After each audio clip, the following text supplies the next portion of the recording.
ក្រុមហ៊ុន Xiaomi បានធ្វើការបញ្ចេញទូរស័ព្ទដៃ Xiaomi Redmi Turbo 4 Pro ហ្នឹងចេញយូរមកហើយដែរគឺមួយឆ្នាំហើយក៏មានវត្តមាន Redmi Turbo 5 ផងដែរហើយនិង 5 Max ប៉ុន្តែអត់សូវមានអ្នកនិយាយអំពី Redmi Turbo 4 Pro Limited Edition ជាប្រភេទគ្រូមុនអាគមនោះទេគឺ Harry Potter និយាយទៅរបស់ដែលប្លែកខ្ញុំយកចិត្តយកមកនិយាយច្រើនគួរសមដែរប៉ុន្តែរបស់នេះមើលទៅគួរឲ្យចាប់អារម្មណ៍ខ្លះដែរមិនមែនថាអត់សោះទេតែស្រាប់តែវាមានចំណុចមួយចំនួនដែលចង់បង្ហាញទៅកាន់អ្នកទាំងអស់គ្នាជាធម្មតា Limited Edition គេតែងតែបន្ថែមនៅរបស់ពិសេសមួយចំនួនហើយធ្វើឲ្យវាកាន់តែប្រសើរនៅចំណុចដែលខុសពីផលិតផលទូទៅហើយ Redmi Turbo 4 Pro Limited Edition Harry Potter នេះគឺពិតជាមានមែនទូរស័ព្ទដៃនេះគឺមានវត្តមាននៅលើទីផ្សារប្រហែលជាខ្ទង់8ខែហើយអ្វីដែលខ្ញុំចាប់អារម្មណ៍ឃើញថា model Limited Edition នេះគឺត្រូវបានគេយកមកធ្វើការប្រើប្រាស់ជំនួសឲ្យ gaming handheld ប្រភេទ Android ជាច្រើនដោយសារតែវាមាន spec storage ធំនិងទំហំ RAM ធំហើយគេយកវាមក run ជាមួយនឹង emulation ជាច្រើនហើយក៏មានអ្នកតេស្តច្រើនផងដែរពេលចេញដំបូងគឺវាមានបញ្ហាច្រើនទៅលើកម្ដៅរបស់វាលេង game ល្មមឬក៏ប្រើប្រាស់កាមេរ៉ាឬក៏កម្មវិធីច្រើនបន្តិចគឺវាក្តៅខ្លាំងមែនទែន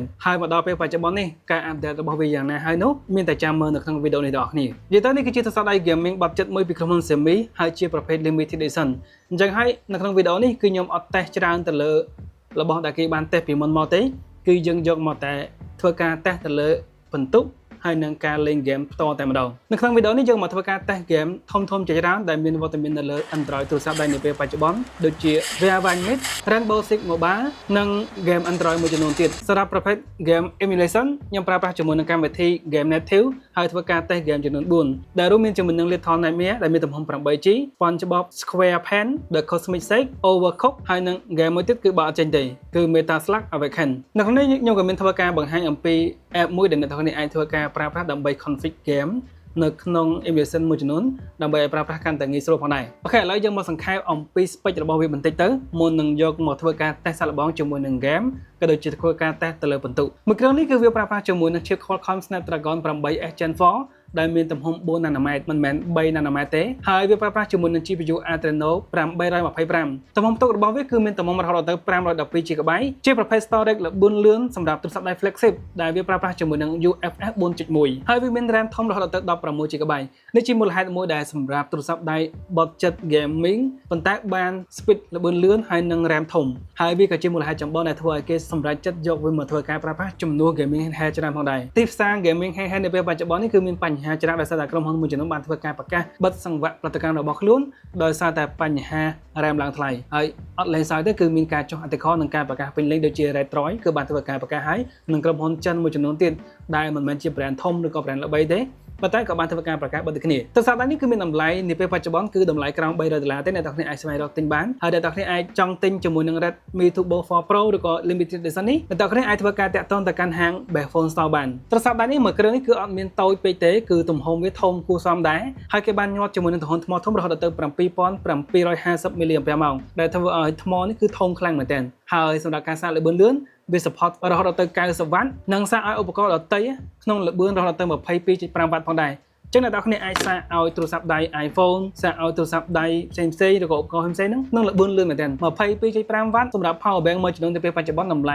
$20-30នៅក្នុងល្បឿននឹងដូចគ្នាហើយបើសិនជាក្រោម$10អត់បានល្បឿនប៉ុណ្្នឹងទេអានេះគឺមែនទែនដើរតួជាទូរស័ព្ទដៃ gaming ផងដើរតួជា power bank ផង spec នេះគឺខ្ញុំបានធ្វើការតេស្តសាកល្បងនៅលើ Antutu benchmark យើងឃើញថាវាទទួលបានបន្ទូរហូតដល់ទៅ 2,359,147 ហើយនៅលើ Geekbench 6 វាទទួលបានបន្ទុក single core ហ្នឹង 1820 និង multi core វាទទួលបានបន្ទុក 5167 បន្ទុកនេះប្រដំមកសងជាមួយនឹង chip flagship Snapdragon 8 Gen 3ដែរអ្នកនរគ្នា Redmi Turbo 4 Pro Limited Edition មួយគ្រឿងនេះគឺដំណើរការលើ Android 16ហើយវាដំណើរការជាមួយនឹង HyperOS ចំនួនទី3ជា version ចិនវាមានជាមួយនឹង SIM ជាប្រភេទ Limited Edition ដែលយើងអាចធ្វើការផ្លាស់ប្ដូរបាននៅក្នុង Customization វាមានពីរពណ៌គឺពណ៌រាងក្រហមហើយនិងពណ៌ខៀវបែបនេះអញ្ចឹងបើអ្នកនរគ្នាពេញចិត្តជាមួយនឹង interface បែបណាគឺអាច select ទៅតាមនឹងទៅសម្រាប់ខ្ញុំចូលចិត្តបែបសាមញ្ញចេះខ្ញុំអត់ចូលចិត្តជាមួយនឹងប្រភេទ Limited Edition icon ទេពិបាកមើលមែនទែនទូទៅចេះបានហើយសុំតែរូបរាងទៅបានហើយសម្រាប់រូបរាងគឺស្អាតហើយបើសិនជា SIM ខាងក្នុងបើយើងដូរចិត្ត ចាំយើងដូរតាមក្រោយទៅអូខេឥឡូវយើងចាប់ដើមធ្វើការ test សាកល្បងជាមួយនឹងការលេង game ដែលយើងបានធ្វើការ test សាកល្បងទាំងអស់គ្នាសម្រាប់ game native នៅក្នុងនេះខ្ញុំបានធ្វើការ log in ជាមួយនឹង Steam account របស់ខ្ញុំហើយនឹង Epic Game នៅក្នុងនេះខ្ញុំធ្វើការ download game មួយចំនួនផងដែរដូចជា Little Nightmare ទំហំ 8GB ហើយវាធ្វើការ update ថែម 2GB ទៀតអញ្ចឹងខ្ទង់ 10GB SpongeBob SquarePants The Cosmic Shake គឺខ្ទង់ 10GB ជាងដែរហើយ Overcooked ក៏មិនសូវធំពេកដែរហើយនឹង Metal Slug Awakening នេះគឺជា game ដែលខ្ញុំបានធ្វើការតែដោយសារតែវាមានទំហំល្មម internet មិនសូវលឿនសម្រាប់ខ្ញុំប្រហែលទេនៅផ្ទះអញ្ចឹង download យូរមែនទែនខ្ញុំ download តេស្តប៉ុណ្ណឹងសិនសម្រាប់ Little Nightmare គឺយើងអាចធ្វើការលេងបានសម្រាប់ game មួយនេះគឺយើងអាចធ្វើការលេងវាដំណើរការនៅក្នុងកម្រិត smooth ល្មមហើយវាអាច run នៅក្នុង30 frame ក្នុង1វិនាទីក្នុងកម្រិត resolution HD ទេហើយវាអាចលេងបានវារៀងធ្លាក់ frame បន្តិចនៅពេលដែលវាឡើងក្តៅខ្លាំងសម្រាប់ SpongeBob SquarePants គឺវាមានបញ្ហាទៅលើ interface តតែម្ដងខ្ញុំបានធ្វើការកំណត់ជាមួយនឹង default setting configuration របស់វាហើយឃើញថាវាលេងបានគ្រាន់តែវាមានបញ្ហាទៅលើ interface មួយចំនួនដែលធ្វើឲ្យ render ទៅអត់ស្អាតខ្លាំងទេនៅក្នុងផ្នែក texture មួយចំនួនគឺវា load កាំងបែបនេះដែលអ្នកទាំងគ្នាបានឃើញអញ្ចឹងកន្លែងមួយចំនួនគឺយើងលេងអត់សូវជាបញ្ហាទេប៉ុន្តែមែនតើវាមាន setting មួយចំនួនដែលយើងអាចធ្វើការកំណត់នៅក្នុងនេះបានខ្ញុំនឹងស្វែងរកបន្ថែមដើម្បីធ្វើការកែប្រែចំណុចនេះសង្ឃឹមថាយើងអាចធ្វើការស្វែងរកបានហើយសម្រាប់ Overcooked គឺយើងលេងបានផ្ទាល់តែម្ដងអត់មានជាបញ្ហាទេ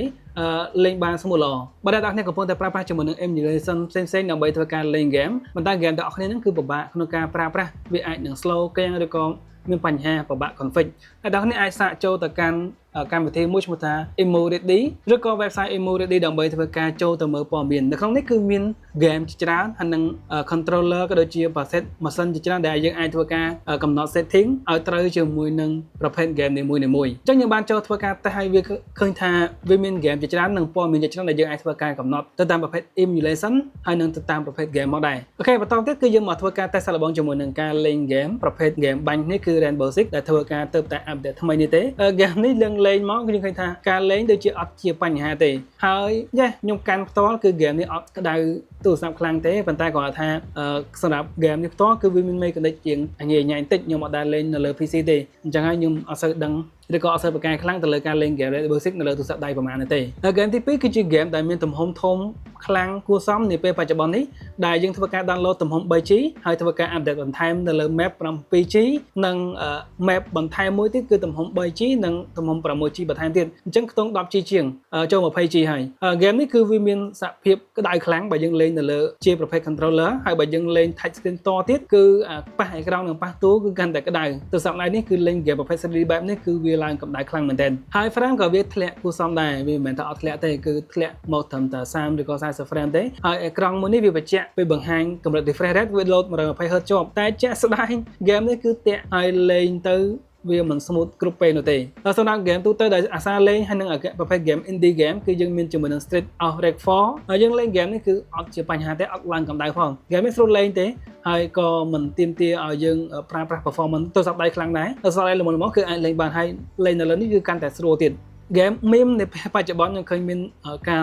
លេងច្រើននៅលើ TikTok គឺ Bloody Bastard game នេះគឺអត់គួរបង្ហាញទេប៉ុន្តែវាកំ plaign game នេះគឺយើងត្រូវការបញ្ជា